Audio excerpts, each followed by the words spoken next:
So I think there's a bit of an understanding in the community, in like superhero community, comic community, and stuff like that, that Injustice Superman is definitely on the weaker side of Superman. Now, I'm not going to sit here and say Injustice Superman is weak, because he's not. He's not weak by any means. He's still a Superman, and he's very, very powerful. But at the same time, he definitely has been shown to be a little bit lackluster, and if honestly you make the argument that it's more because of a story element with the kryptonite pills and stuff like that, I understand. I get it completely. But the reality is he is on the weaker side, and I was thinking, I don't really like power scaling. I don't like talking about power scaling. It's a little bit difficult for me. And frankly, there's always going to be controversy. Even if I go and I analyze every single last bit of it, there's always going to be controversy. But I was thinking, how would someone like Kratos match up with someone like Injustice Superman? Because Injustice Superman, being that he is evil and such, Kratos would definitely take him on and definitely want to shut down his reign of tyranny, at least the one we know from God of War Ragnarok. Now, I want to say this before I even get started in chatting about Kratos and Injustice Superman, because Kratos and Superman, or Kratos versus Injustice Superman, just flat out isn't really fair. And I'm going to get into why, but let's start with Injustice Superman. Injustice Superman is pretty damn powerful, and his speed is nothing to blink at. He is easily faster than light plus, and probably even massively above that. And he's capable of flying quickly from basically from Earth to Apocalypse, but also being able to blitz multiple parademons basically at once on Earth. Makes him very, very high level of faster than light speed. But I feel like a lot of people would be like, yeah, no, duh, he's Superman. He's going to be faster than light speed. And we have seen Injustice Superman do some pretty interesting and pretty massive feats, but we've also seen him be massively restricted, like really restricted. We've seen him be taken down by, let's be honest, pretty basic things. And we have seen him be taken on by some very basic people. And yes, it is with the kryptonite pill that basically and essentially makes people superhuman, and giving basically these normal vigilantes the availability to actually defeat someone like Superman. But there's also other reasons to why Injustice Superman is on the weaker side, but we're not going to necessarily go into those in its entirety necessarily, right? We're going to hold off on the kind of intricacies of why he's so weak, but we're going to talk about just what he can necessarily do. And obviously he has his normal superhuman physical characteristics. He has your flight, your heat vision, frost breath, super hearing, x-ray vision, super breath, solar energy manipulation, regeneration to a certain extent, right? Mid to low extent. But he also is borderline planet level of striking ability. His durability is easily planet level. But here's the issue with this Superman is we don't really see a ton out of him in terms of doing kind of this insane capabilities. The capabilities we see other Supermen do, right?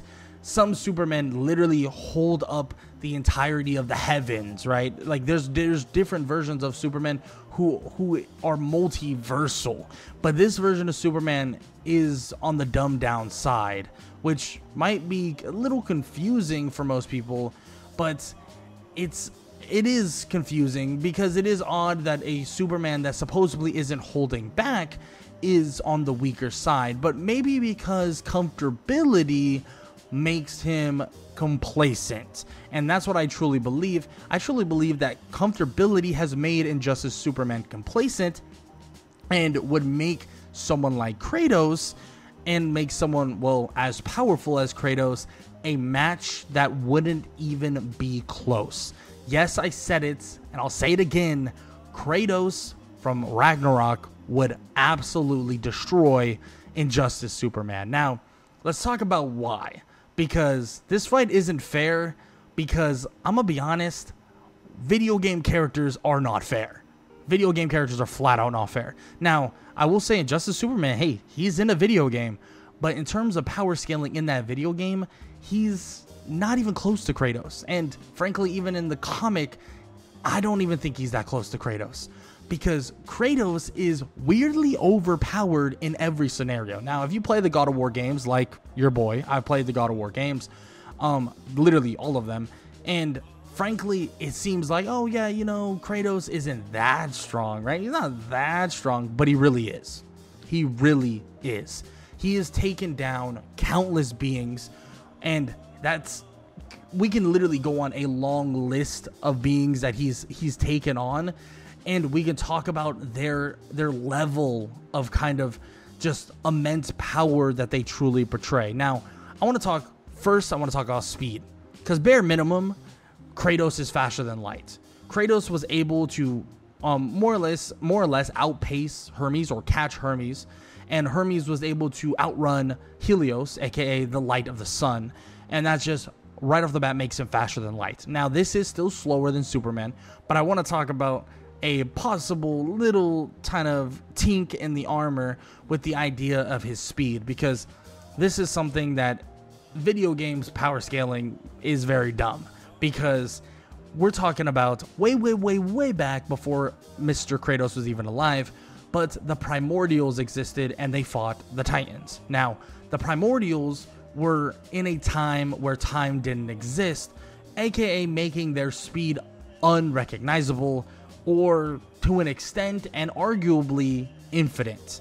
Now, this is a bit of a kind of weird take and a weird thing that a lot of God of War kind of analysis people will kind of debate about for a while, but this would lead to the Titans beating the Primordials, and obviously Kratos have defeated people that are equivalent, if not higher in power than the Titans themselves, making him borderline infinite speed. But there's also many other things that show that he can actually be infinite speed. He has abilities that could even slow down time itself, but also at the end of the day, he has fought people that are on a crazy level of speed, being that of Zeus, who is supposed to be way faster. We're talking way faster than even Hermes himself. And Zeus is just the most powerful god of them all, right? And he was able to defeat him, making it so he obviously was way massively higher than the speed of light. So that would put him on the same speed scale as Injustice Superman. And this is me just lowballing, because I could just end the argument that he has infinite speed and not go on, but I believe that this is a conversation to be had. I really do. Now, that's why I kind of call this kind of unfair, because if you put him on infinite speed, Superman is literally unable to touch him, at least in Justice Superman. We're not talking about another version which would match up far better to Kratos than any other version, right? This Injustice Superman is far weaker, and the infinite speed would just be over the top. Now, let's downgrade it a little bit. Let's make it so that their speed is just on par, and that's probably me being very, very, very generous, because we are talking about a Kratos who has also the ability to literally slow down time, like I've said before. He has the literal ability to do that after defeating the one and only Heimdall. Now, this is a little bit off topic, but still, we are dealing with a Kratos that is very, very, very fast and has taken on not only Greek gods, but also Norse gods that include the likes of Balder. We have people that are like Sigrun, who are basically on par with Ares, but we also have people like Thor, Heimdall, various Valkyries. We have him take on some insane people, and even the fight with Balder was able to split the Yggdrasil, which is basically a tree that transcends time itself for the most part. They were able to split it, and you could literally feel shockwaves of their freaking fight throughout the 9 realms. Yes, the 9 realms. That's how freaking strong Kratos and Balder's fight really was. But even to go further, let's talk about the attack potency of what this guy can truly do. Yes, I could talk about the old stuff, but the main thing that I want to talk about, the main thing I need to talk about is the fact that the one and only Thor of this Norse mythology, was able to smack literally a giant serpent, aka the world serpent that is so big that can wrap around the entirety of the earth if he wanted to. He smacked him so hard that he went back in time. He smacked the world serpent so freaking hard that he knocked him back in time. Yes, back in freaking time. And that's the same Thor that Kratos was able to go basically head to head with, defeating him later on after he gained most of his godly powers back, but also in the beginning of the story was able to throw his Leviathan axe at Thor's hammer and they would go dead even. So you're telling me that the Leviathan axe is the equivalent to Thor's hammer, the same hammer that smacked a earth-long serpent, the world serpent, back in time. That's how strong it is. The strength to knock somebody back in time. But that's not it. That's not just his ability. We've seen him absolutely do some insane freaking things in terms of his strength, especially if you're looking back in the past. If you're looking in the past, he was literally able to hold basically at bay Atlas himself, the strength of Atlas himself. And Atlas is a completely different freaking beast. Atlas was able to hold up, or literally has to hold up the heavens, holding up everything on his back. And I know there actually is a version of Superman who I believe does this and holds up the whole world on his shoulders, the Greek world upon his shoulders, but it's a little different. But and that's a totally different Superman that we're not necessarily even talking about. But we are talking about a Kratos who went and was able to hold off this person, literally hold him from and hold back Atlas's strength so that he wouldn't be crushed. Yes, he was able to hold back Atlas's strength. It's absolutely insane. And there's a lot of arguments to be made that his strength and speed are both either infinite or immeasurable. Like, that is the type of feats that this guy has because of storytelling. This is why I said it's not necessarily a power scaling video, because I want to talk about this. Because of storytelling, Kratos is so massively strong and so ridiculously powerful that it's really not a close fight, and it's really not even a fair one. Like, not even close to being a fair one. And I'm sure a lot of you who are even more in depth with Kratos and even more have more information on Kratos, you could probably even go more into depth with what he could do. I mean, Kratos, if you want to go back even into the further catalogs, he has a ton of magical abilities on top of it. Magical abilities that affect Superman pretty heavily. And I don't want to say it's a weakness for Superman, because I think I've had this conversation a million times. I don't think Superman is necessarily weak to magic. I think he's just susceptible to magic the same way that a normal human being is susceptible to a blade. That's the way I look at magic for Superman. And yeah, I mean, Kratos has a ton of it. It's no doubt Kratos has a ton of magic. On top of that, has the ability to basically keep up in strength, speed, if not overpower and or outspeed him by a large margin. There's a lot of things that lean toward him being either kind of immeasurable in strength or even multi-solar system to multiversal level. I know it sounds kind of insane to even bring up, or I mean, multiversal, it might be a little bit drastic. More like low complex multiversal, like on the lower end of the multiversal spectrum, but still multi-solar system level is still absolutely freaking insane. And it's because of the kind of, I'm gonna be honest, inconsistent fights that he goes about, right? Sometimes you see Kratos trying to open a chest and he struggles with opening a normal chest, but then he can basically rip the soul out of freaking Hades' body, which is absolutely insane in itself. but there's so much more for him, right?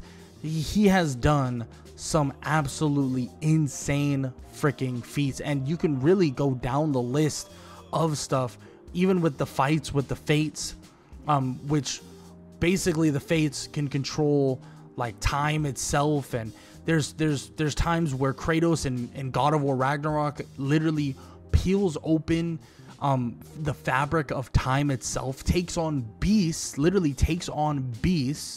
that can tear the realms and threaten the existence of individual realms themselves. And it just goes on and on. The list goes on and on. And I even like referencing the Fates. The Fates themselves, if you're talking about the Greek mythology Fates, were on a totally different stratosphere than the Norse Fates, and he was able to defeat them as well. But these Fates, what they did was literally be able to control time itself, and was able to literally enact exactly what the Greek gods wanted. If they wanted something to basically be placed in fate and for something to happen specifically, they would make it happen. And Thanatos, the primordial of death, said this as well. And guess who Kratos defeated too?